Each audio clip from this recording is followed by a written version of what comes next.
A solid sphere of mass m and radius r is allowed to roll without slipping from the highest point of an inclined plane of length L and makes an angle 30 degree with the horizontal. So, a solid sphere of mass m, it rolls from a height h, at an angle, let us say theta, and the length of this inclined plane is L. So, the length is L. So, the height will be L sin theta. So, the height is L sin theta, or h is equal to h L sin theta. So, the solid sphere has mass m and radius r.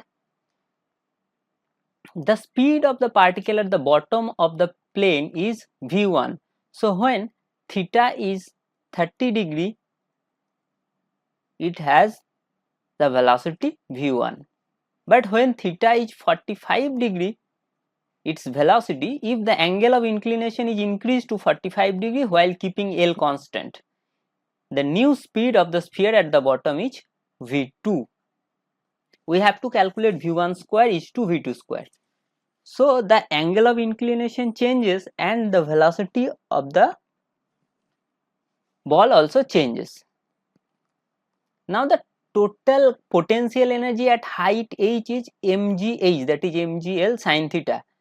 This must be equal to the total kinetic energy at the lowest point. So, the kinetic energy at the lowest point is half mv square is the kinetic energy plus half I omega square is the rotational kinetic energy. Half I is the moment of inertia of a solid sphere, that is 2 by 5 mr square, 2 by 5 mr square. So, half I omega square, omega is v by r, that is v square by r square. So, r square cancels, this is becomes half mv square plus 2 by 10 mv square.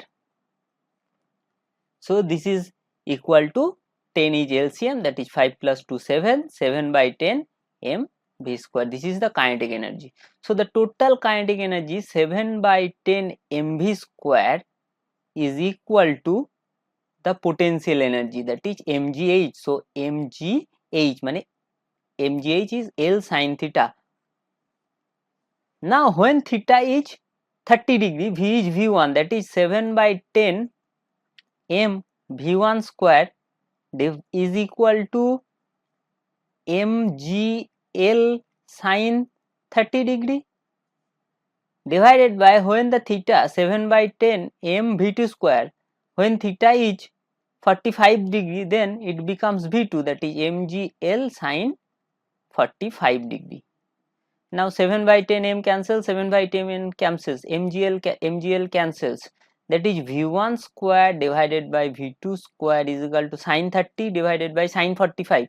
Now, sin 30 is half and sin 45 is 1 by root 2.